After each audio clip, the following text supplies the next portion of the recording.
Alright, y'all, peace. This is Rhythm Phoenix. This is a U.S. patent application publication for melanin nanoshells for protection against radiation and electronic pulses. Here are the inventors. Okay. This invention provides melanin nanoshells and their use for protection against radiation, particularly ionizing radiation and electronic pulses, and methods of making materials comprising melanin nanoshells. This is a strange paper I came across.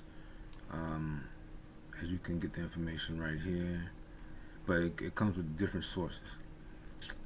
The strange thing about the paper, the whole paper, which is 333 pages long, it's an article, paper, article, whatever you want to call it, study. Uh, it only utilizes the word melanin, as we might see here, this amount of times so far. We're not done yet. So this is out of 333 pages, which doesn't make any fucking sense to me at all. But I go and I try to find what I can find.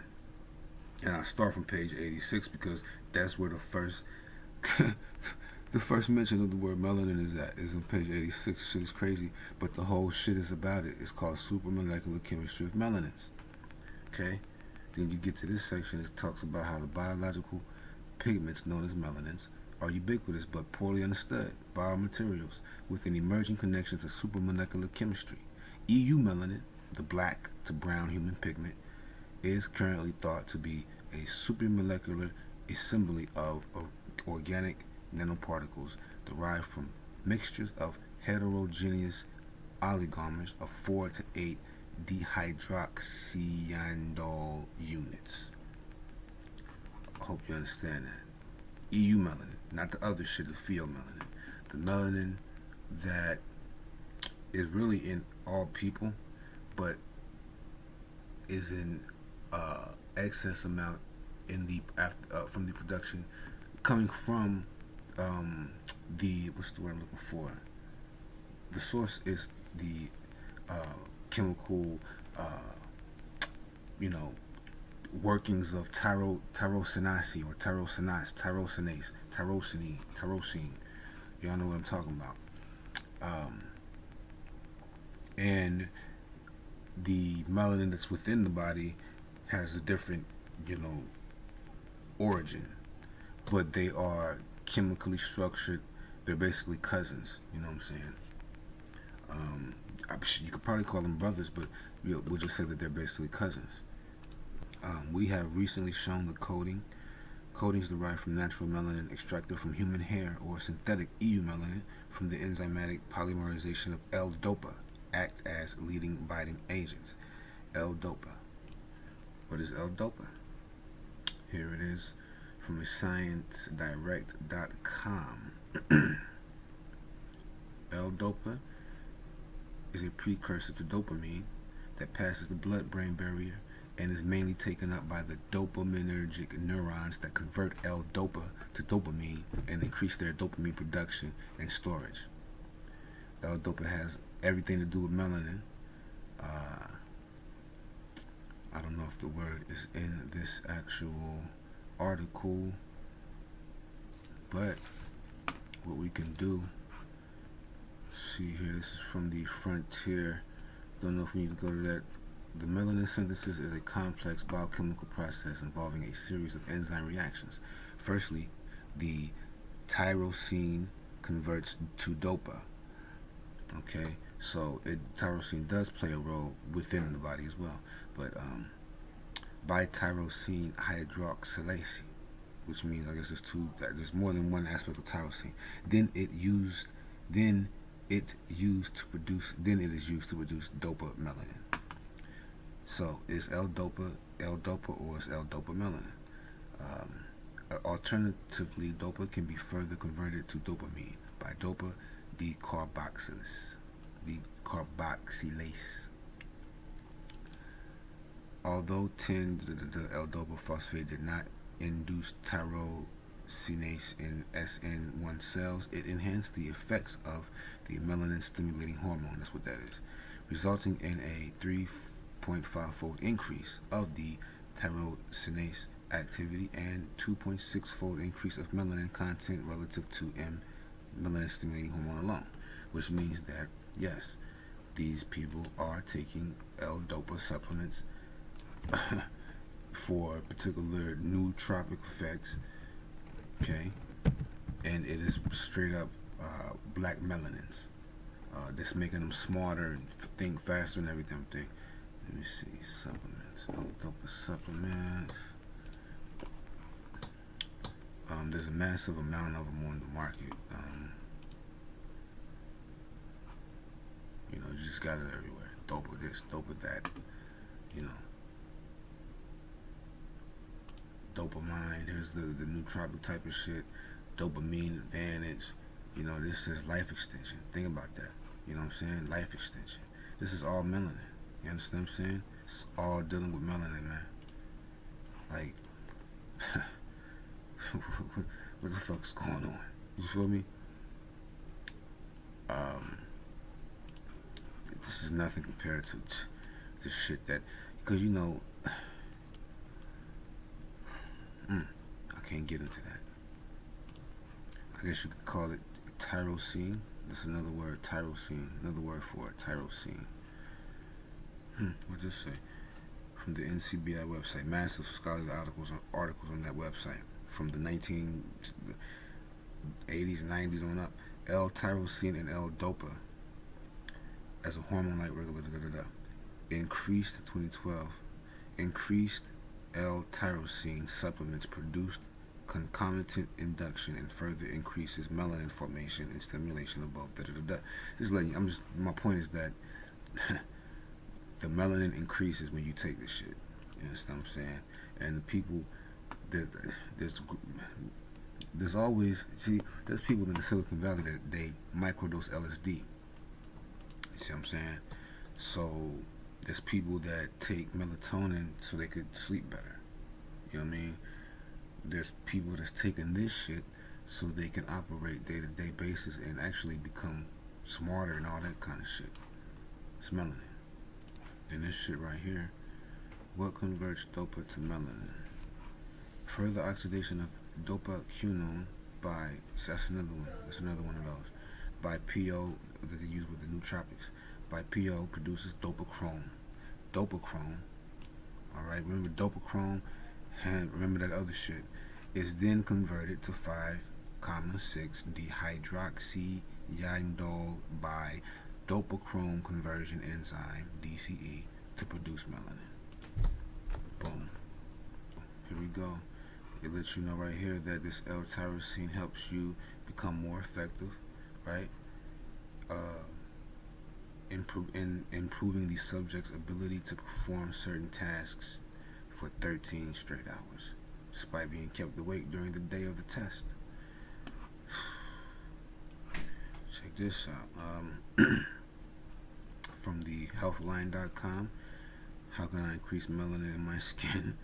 You get vitamin A from the food you eat, especially vegetables that contain beta-carotene, such as carrots, sweet potatoes, spinach, and peas. Since vitamin A also functions as an antioxidant, some researchers believe this vitamin more than any other may be the key to melanin productions. Why?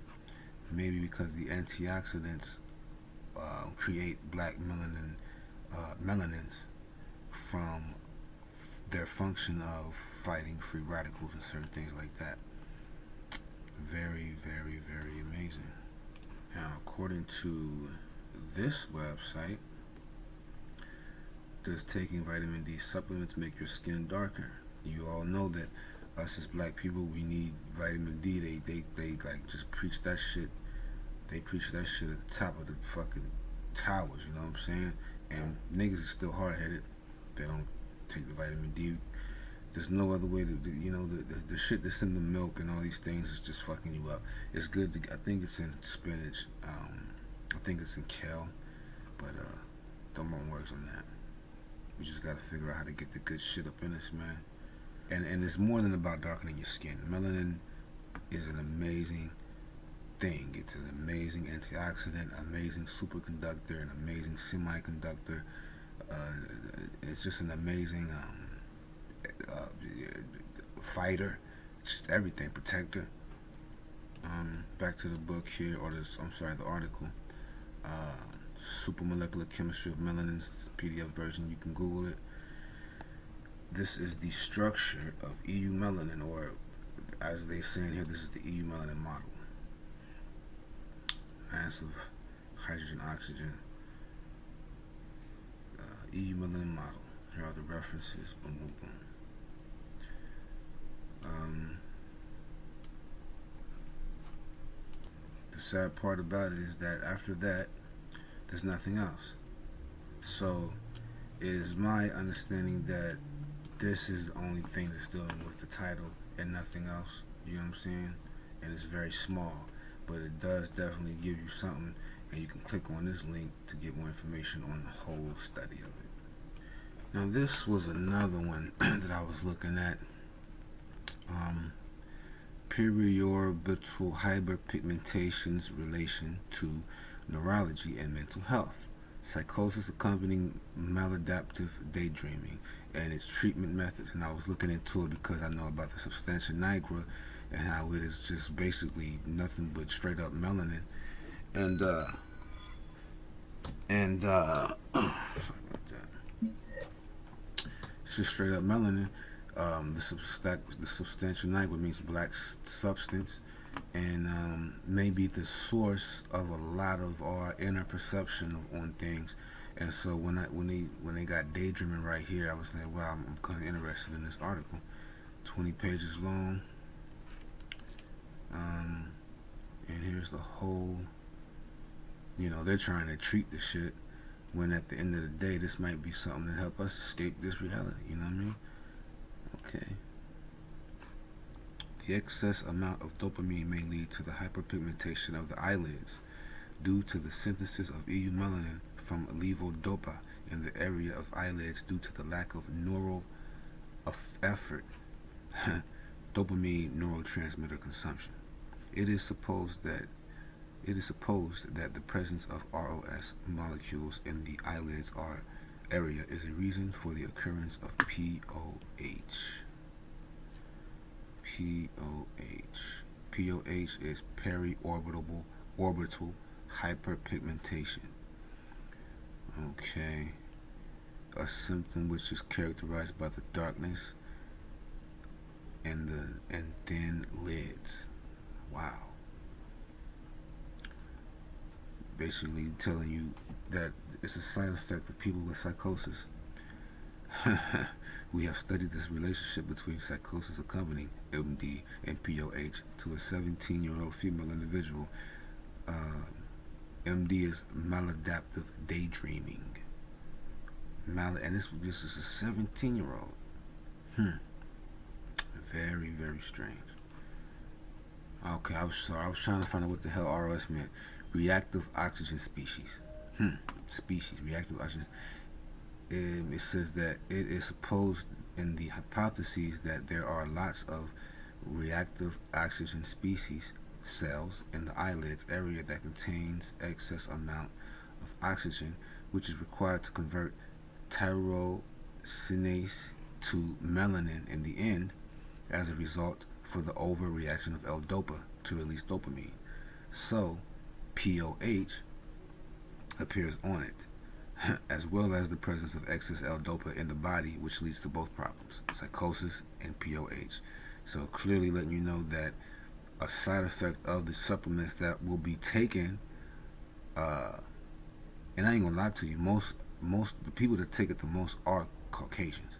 They take the L-dopa supplements, and these other L shits, but this in particular deals with not only melanin but EU melanin, dark black melanins in the body, which leads to both problems, psychosis and POH. Confirming study results are required through labs and clinical cases studies to assure such a thesis.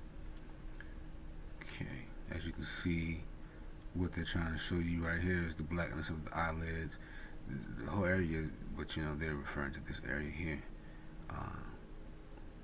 this is the subject. Okay. Right here, they're referring to something about the neuroplasticity in the eye area, how it will be lower. That can cause the presence of lazy eyelids due to what is called lazy nerves. Shout out to my man JP, Pineal, my man with the lazy eye. An astrocytus can be stronger concerning the blood-brain barrier, which can support a claim coming further in the paper that levodopa seeks its conversion to eumelanin in the eyelids area. Then its conversion to dopamine neurotransmitter because of the status of nerves weakness. Very strange. Says that the hypothesis supposes that POH can accompany psychosis due to a significant high activity in substantia nigra, which contains neuromelanin or pigmented neurons. They also call neuromelanin adrenochrome. Okay. According to a study at Parkinson's disease, the death of pigmented neurons in substantia nigra leads to the depletion of dopamine, which conserves in the synthesis of melanin and the occurrence of psychotic episodes in case of schizophrenia, which means more synthesis of dopamine leads to more derivative or derivation of dopamine after consumption and its conversion into melanin. I say that because it relates to the fact that melanin relates to the occult, and the occult relates to what people would call, otherworldly things. You know what I'm saying? Whether it be angels or demons, okay, little monster kids or whatever, whatever. But occult really deals with, and this is me. All right, I'm not, follow anybody. Occult deals with the inner workings of not only the human soul, but its attachment to the human body. And hence all the symbologies and symbols and things and the workings, because it has to be a connection and an operation for the soul to work in this reality, because the soul is not a human. It's a child of the eternal essence of beingness. You know what I mean? And so melanin is definitely involved with the occult and magic and seeing things otherworldly and all these type of things. You know what I mean? Says back to dopamine. Its precursor L-dopa is used in the treatment of POH as it is converted in a circle of reactions to melanin. Laser therapy works by inhibition for this reaction to reduce the amount of melanin in this area, which means that the chemical structure of dopamine has a significant role in POH. So, we can claim that the psychotic episode plays a role in the synthesis of both dopamine and melanin. Wow. One more time. We can claim that the psychotic episode plays a role in the synthesis of both dopamine and melanin. The type of melanin that presents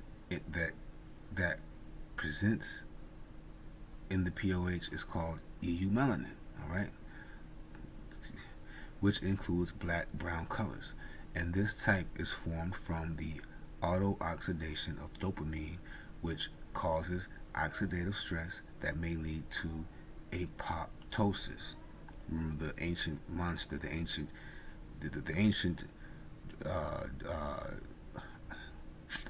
I guess we can, for lack of a better word, the ancient devil, Apep, right? But that was before. See, the thing is, Apep before that was the synonymous with the Divine Mother as Apet or Apet, okay, APT, ancient Kemetic, ancient Egyptian. So, the matriarch world fell to the patriarch world, and Apt or Alahat, right, became Apophis, all right,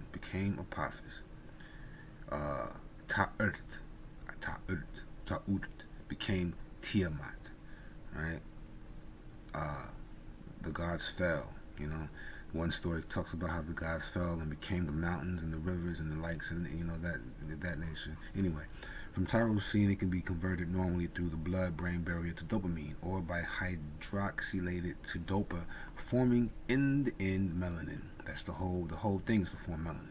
In the end, in the substantia nigra, the dopamine neurons. It's weird how they say they got this, like they saying like it's weird, like it's a place in substantia nigra. The dopamine neurons iron binds to neuromelanin and counts for 10 to 20% of the total iron. Wow. Tyrosinase dependent synthesis does not occur in the human brain, but it occurs in the retinal pigmented epithelium. Okay? It goes back to how we was talking about how the tyrosine is basically involved with the skin pigmentation. I'm trying to follow the melanin parts as much as I can. That's what it's all about. From the previous L-dopa will be directed to be oxidated to form eumelanin, which can happen during the consummation of excess dopamine in the brain, as dopamine quinone is derived from dopamine, which is converted later to melanin. Excuse me. The role of dopamine decarboxylase inhibitors. It is used to inhibit the synthesis of dopamine, which can be used in the study to adjust the dopamine level in the brain, as well as the suppression of melanin synthesis. Okay, and that was it from that paper. It has a bibliography at the end, or i.e. references, I'm sorry. Yeah, so conclusion, I'm not sure. I was just, like I said, it's all about me telling you about how they study melanin in so many ways. We can state that psychosis and schizophrenia can be definite causes of the POH, or the periorbital hyperpigmentation, which literally means black to brown eumelanin in the skin layer of the eyelids, due to low activation of muscles and low blood supply in the eyelids blood vessels. Also, to patients who have a history of medical condition of dopa, precursor of dopamine in their bodies, and have excess amount of L-dopa production in their brain, which causes psychosis. Did all the visionaries of the past, right? All the visionaries of the past who walked in hot deserts for days without food, looking for food to eat, and seeing, angels and shit, and, things like that. Did they have massive amounts of L-dopa in their brain, that, or within themselves, that if they didn't convert to the melanin, or the eumelanins, like it should, in a particular way, in a particular place in the brain or within the body, then it goes to the eyelids, and you look like a zombie type motherfucker walking around speaking stuff, and people thinking you crazy. You know what I'm saying? Look, there it is. You know what I'm saying? Like, you got these black ass eyes and shit walking around. But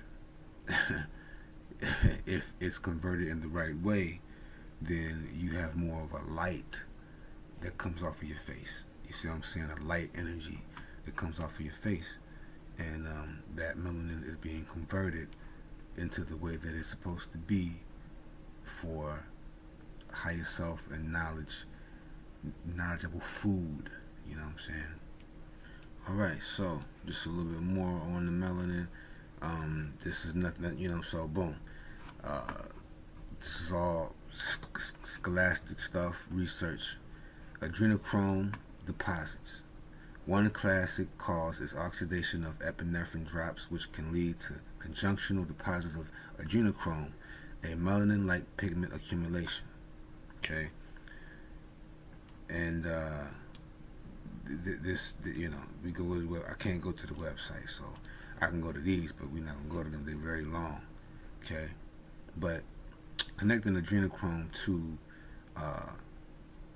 the neuromelanin into the melanin that is right below the dealing with the oxidation of epinephrine drops, which can lead to conjunctional deposits, or conjunctival deposits of adrenochrome accumulating in the brain area. This is an article I found a while back from 2012, June 29th. Melanin as a new material for bioelectronics. Um, Said somewhere in this article talked about how melanin can talk to this shit. You know what I'm saying? Semiconductors are arguably the most important modern day high tech material. They drive all modern electronics. And melanin, like I told you, is a semiconductor that is in a book by Dr. Carol Barnes.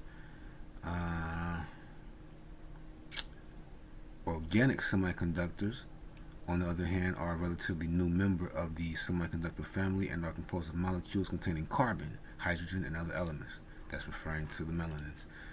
Uh, Melanin is able to talk to both electronic and ionic control circuitry and hence can provide the connection role. The connection role. See? The melanin is showing you that it's a connection. Now, a connection is something that it's like an in-between, right? Because it's connecting one thing with another thing. So it's an in-betweener. It's a connector. So, in the ancient Sufism, all right, especially in the writings of Ibn Arabi, what anything that is intermediate is called barzakh. Okay. Now the dream world is symbolic for that. It's called barzakh, right? And so when I think about the melanin, and especially dealing with the works of Bobby Hemmett, you know, melanin being a barzakh is very sufficient, very very sufficient. Um, it might even be the fact that there's different levels of melanin, and we are at the lowest level of it, the chaotic level of it. You know what I'm saying? Where the highest level of it is basically, you know, I don't know if the word light would make sense. It's in reference to the Kabbalah term, the Ein Sof, all right? And then comes the Ein Sof order. The Ein Sof order comes out of the Ein Sof, right? And the Ein Sof is synonymous with melanin, okay? Something that's I guess we have to say before creation, you know what I mean? We're not talking about the carbonated shit. We're not talking about the atoms. But anyway, yeah, so they are very intrigued on what melanin can do bioelectronically and the likes. Hence, today we have new technologies that they are using, biotechnologies that they are using, and it is very important that they utilize this melanin technology all around the podcast, everywhere you listen to. The only word that you don't hear when you're talking about any of this shit is melanin. And that's what's not only scary, but kind of fucked up. You know what I'm saying? Because people can be the high and mighty and still not giving you the real shit, because melanin is involved with all of this shit. Please believe it. Melanin is a ubiquitous biological pigment found in bacteria, fungi, plants, and animals. It has a diverse range of ecological and biochemical functions, including display, evasion, photoprotection, detoxification, and metal scavenging. To date, evidence of melanin in fossil organisms has relied entirely on indirect morphological and chemical analysis. Here, we apply direct chemical techniques to categorically demonstrate the preservation of EU melanin in 160 MA Jurassic cephalopod ink sacs, and to confirm its chemical similarity to the ink of the modern cephalopod, Sepia officinalis. Identification and characterization of degradation-resistant melanin may provide insights into its diverse roles in ancient organisms, hence making you live longer. You know what I mean? That's the melatonin. Boy, I tell you, they got some stuff, man. Something interesting right here. And here's the website for it. Okay. He says that it is sad that blacks cannot learn about their physical bodies without someone accusing them of being super or supremacist. They are different, and because they are different, knowing what makes them different, for instance the role of melanin, will help them understand how to care for themselves better and the psychology behind their emotional well-being. For instance, the caduceus is a symbol of the endocrine system, called the swan in some esoteric societies because of the shape of the pineal and the left and right ventricles, hence the black swan. This system has been the fascination and arcanum, which means hidden, arcanorum of the ancients. Yet a fully functioning endocrine system produces melanin, and fully matured melanin is brown or black. Okay? So the caduceus is not just a medical symbol, it is the symbol of a bloodline that predated Egypt and biblical scripture.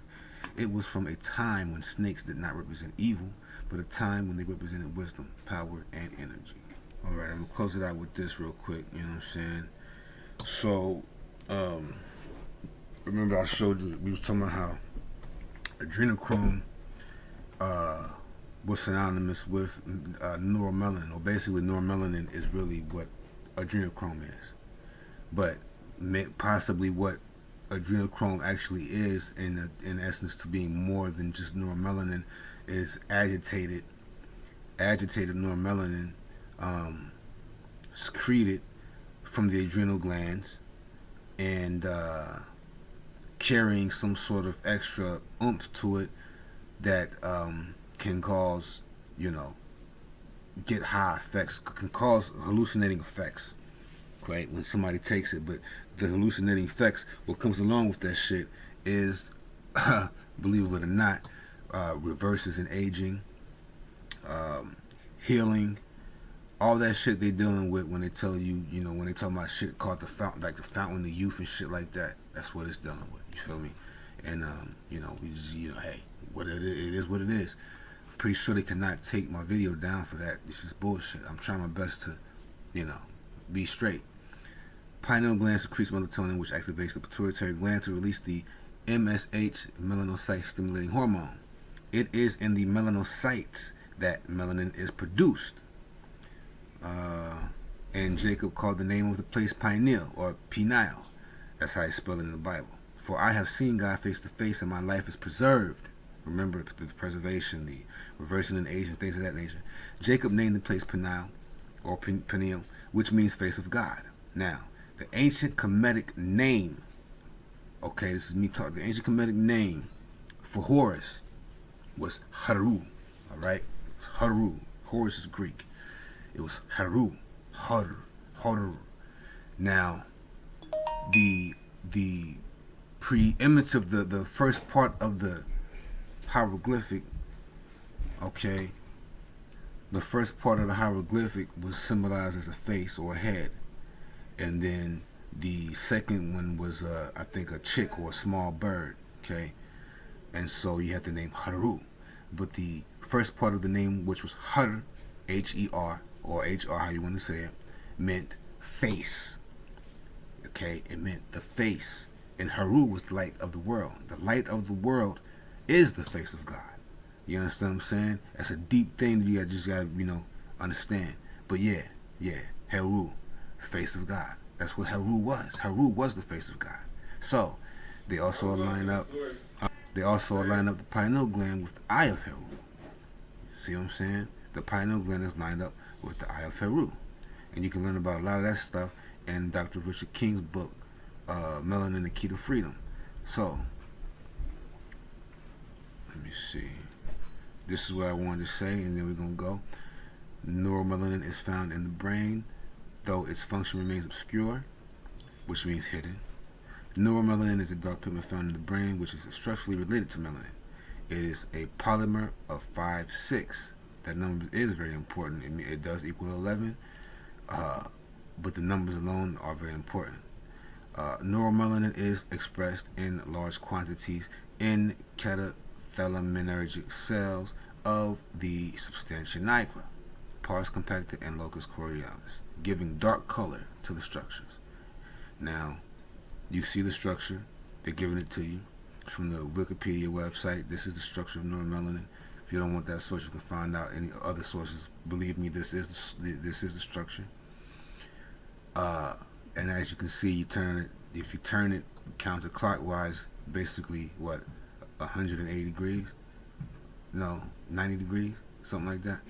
You turn it to where these two motherfuckers is up there, and you'll see what looked like a rabbit. It looks like a rabbit, right? It's just like a symbol for a rabbit.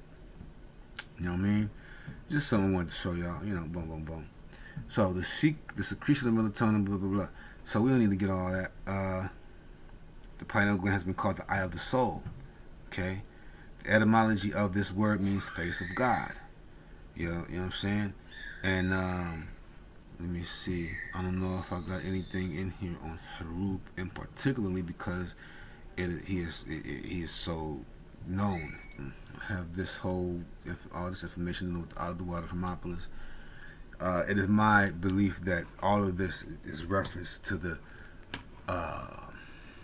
personifications of not only the primordial energies of reality or pre-reality, whatever you want to say, but of it's melanin. Okay, I mean it'll take me a long time, but you're dealing with dark, you're dealing with chaos, you're dealing with all these type of things. It's all melanin, man.